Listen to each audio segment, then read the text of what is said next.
నమస్కారం అండి. నా పేరు డాక్టర్ ఆర్ఎంపి శెట్టి. జ్యోతిష్ శాస్త్ర విభాగంలో గత కొన్ని సంవత్సరాలుగా అనేక విషయాలు మీకు తెలుపుతూ వస్తున్నాను. మీరు చూస్తున్నారు, అనుసరిస్తున్నారు, లాభపడ్డారు కూడా. చాలా సంతోషం. అయితే ఒక చిన్న విన్నపం ఏమిటంటే, ఈ ఆస్ట్రో శెట్టి జెమ్ అనేటువంటి ఛానల్ని ఈ మధ్యలో మన కోసం ప్రారంభించాను కాబట్టి దయచేసి సబ్స్క్రైబ్ చేసి మన ఫ్యామిలీలో ఒకరుగా అవ్వండి. ఆ తర్వాత నేను కూడా ఉత్సాహం లభించి మంచి వీడియోలు మీకు చేసి పంపించేటువంటి అవకాశాలు ఉంటాయి. మీరు ఖచ్చితంగా లాభపడేటువంటి పరిస్థితి కూడా ఏర్పడుతుంది. మీకు ఎన్నో సమాధానాలు దొరుకుతాయి, ఇది నా గ్యారంటీ. కాబట్టి దయచేసి సబ్స్క్రైబ్ చేయండి. ఇకపోతే ఇప్పుడు చెప్పాల్సినటువంటి విశేషం ఏమిటంటే, జూలై మాసంలో కుంభరాశి వారికి మరి మాస ఫలితం ఎలా ఉంటుందో వివరిస్తున్నా 2025 సంవత్సరం. దయచేసి వినండి. ఈ కుంభరాశిలో వచ్చేటప్పటికి ధనిష్ఠ నక్షత్రం 3-4 పాదాలు, శతభిష నక్షత్రం 1, 2, 3, 4 పాదాలు, ఆ తర్వాత పూర్వభాద్ర నక్షత్రం 1, 2, 3 పాదాలు ఉంటాయి. ఇక గ్రహ గమనాలను తీసుకుందామా. మరి కుంభరాశిలో రాహు అలాగే ఉన్నాడు. మరి మీనరాశిలో శనైశ్చరుడు అలాగే ఉంటాడు. ఎందుకంటే ఆయన 2.5 సంవత్సరాలకి ఒక రాశి నుంచి ఇంకొక రాశిలోకి వెళ్తాడు. కాబట్టి రాహు కూడా 1.5 సంవత్సరం కుంభరాశిలోనే ఉండాల్సింది కాబట్టి కుంభరాశిలోనే ఉంటాడు. ఇక కేతువు, కుజుడు సింహరాశిలో ఉండటమే కొంచెం అపాయకరమైనటువంటి పరిస్థితి. ఈ యొక్క కేతువు, కుజుడు ఎప్పుడైతే ఈ యొక్క సింహరాశిలో ఉన్నారో ఖచ్చితంగా పిశాచ యోగం ఏర్పడి కొంచెం మీరు జాగ్రత్తగా ఉండాల్సినటువంటి పరిస్థితి. ఎలాంటి అపాయం లేకుండా, ఎలాంటి పరిస్థితులు కష్టతరంగా మారకుండా మీరు నడుచుకోవాల్సినటువంటి పరిస్థితి అనేటువంటి విషయం నేను సూచనప్రాయంగా తెలియజేస్తున్నాను.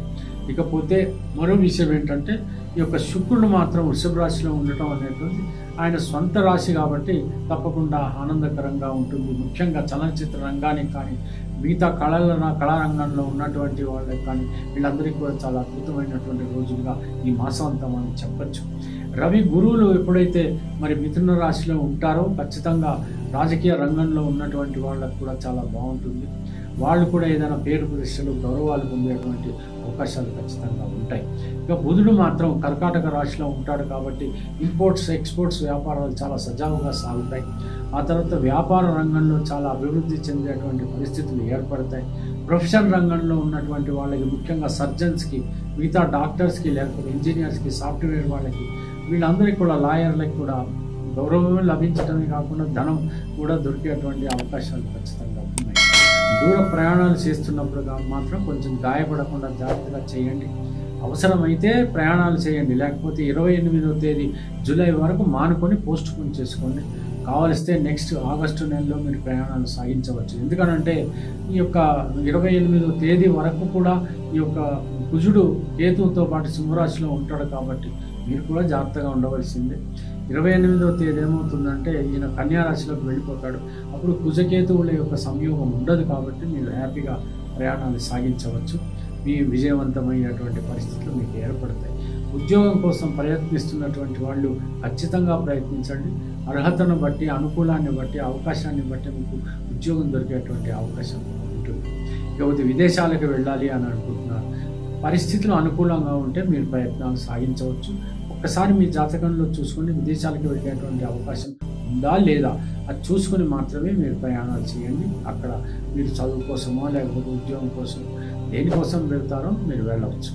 ఇకపోతే వివాహాలు కానటువంటి వాళ్ళు తప్పకుండా ఇప్పుడు సంబంధాల కోసం వెతుకుతుంటే తప్పకుండా మీకు ఆ రకంగా దొరికేటువంటి అవకాశాలు ఉంటాయి.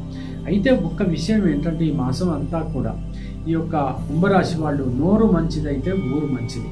అంటే మీ యొక్క మాట మంచితనంతోనే మీకు జీవితం అనేటువంటిది సాగుతుంది. మీరు ఏ మాత్రం కోపము, ఉద్రేకము, పరుషంగా, కొంచెం జుగుత్సాపకరంగా, అసహ్యంగా మాట్లాడినట్టయితే మీరు అవమానం పాలయ్యేటువంటి పరిస్థితులు ఉంటాయి. ఈ విషయం మాత్రం జాగ్రత్తగా చూసుకోండి. నిశ్చేతనంటే ఒక్కొక్కసారి ఏమవుతుందనంటే ఉద్యోగంలోనూ లేకపోతే వ్యాపారంలో అనవసరమైనటువంటి మిస్అండర్స్టాండింగ్, అనవసరమైనటువంటి గొడవలు వచ్చినప్పుడు మీరు మాట్లాడే మాటలు ఆ యొక్క సంస్కారం అనేటువంటిది ఉండకుండా చాలా పరుషజాలం అనేది ఉపయోగించినప్పుడు చాలా అవమానాలు పొందేటువంటి పరిస్థితి ఏర్పడుతుంది.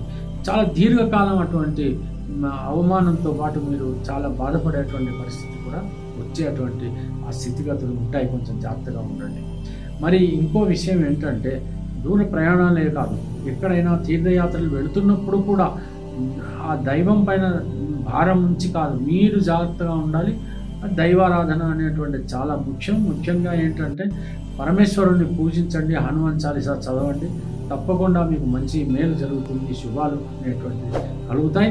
ఆ రకంగా మీరు ఈ మాసం అంతా కూడా ఆనందంగా గడపాలని చెప్పి ఆశిస్తూ ముగిస్తున్నాను. సెలవు. మరి ఉంటాను. నమస్కారం. జ్యోతిష్య మహర్షి డాక్టర్ ఆర్ఎంపి శెట్టి గారు ప్రపంచ ప్రఖ్యాతి పొందిన వేద విజ్ఞాన జ్యోతిష్య రత్నశాస్త్రవేత్త. 40 సంవత్సరాల అనుభవంతో వీరు చెప్పిన సంఘటనలు రుజువై విస్తుపోయేలా చేశాయి.